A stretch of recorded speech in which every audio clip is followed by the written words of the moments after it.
tasty சமையல். Hello foodies. நாம இப்போ ஒரு ஸ்வீட் ரெசிபி தாங்க பார்க்க போறோம். ஸ்வீட் சாப்பிடணும் அப்படின்னு நினைச்ச உடனேயே ஒரு 10 நிமிஷத்துல செஞ்சு முடிக்கக்கூடிய ஒரு தேங்காய் பர்ஃபி ரெசிபி தான் இப்போ நம்ம பார்க்க போறோம். இந்த தேங்காய் பர்ஃபி ரெசிபி செய்யறதுக்கு ஒரு கடாயில ஒரு முழு தேங்காவை துருவி அந்த துருவலை இதுல சேர்த்துட்டு லோ ஃப்ளேம்ல வச்சு வறுத்து எடுக்க போறோம். தேங்காவை இது மாதிரி வறுக்கிறதுனால அதனோட வாசனை ரொம்ப நல்லா நமக்கு கிடைக்கும் பர்ஃபில. அது மட்டும் இல்லாமல் தேங்காய் ரொம்ப ஈரப்பதமாக இருந்தது அப்படின்னாலுமே பேலன்ஸ் ஆகிறதுக்கும் அது ஹெல்ப்ஃபுல்லாக இருக்கும்.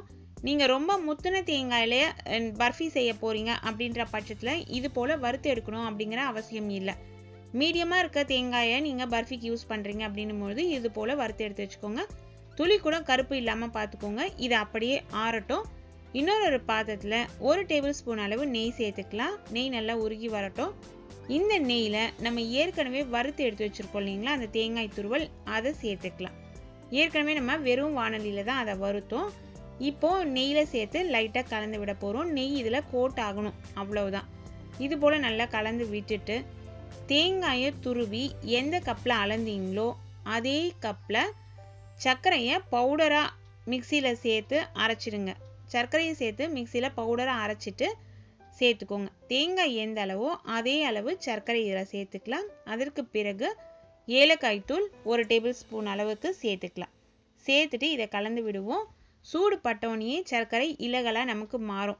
சர்க்கரை பவுடராக சேர்த்திங்கன்னா சீக்கிரமாக இலகிடும். இல்லை நீங்கள் சாதாரணமாக அப்படியே நம்ம சேர்க்குறோம் சர்க்கரையை அந்த கட்டி கட்டியாகவே அப்படின்னாலும் ஒன்றும் பிரச்சனை கிடையாது, சேர்த்துக்கலாம். கொஞ்சம் டைம் ஆகும்.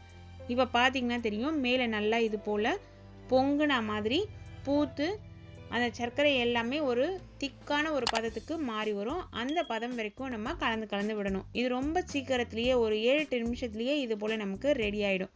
மேலே நல்லா வந்திருக்கு பாருங்கள், ஒயிட் கலரில். இந்த பதத்தில் ஸ்டவ்வை சுவிட்ச் ஆஃப் பண்ணிவிட்டு எதில் நம்ம ஊற்றி வைக்க போகிறோமோ இந்த பர்ஃபியை அதில் நல்லா எண்ணெய் தடவிடுங்க. நம்ம சேர்க்கிற எண்ணெய் தேங்காய் எண்ணெயாக இருக்கட்டும், அப்படி இல்லைன்னா நெய் தடவிடலாம்.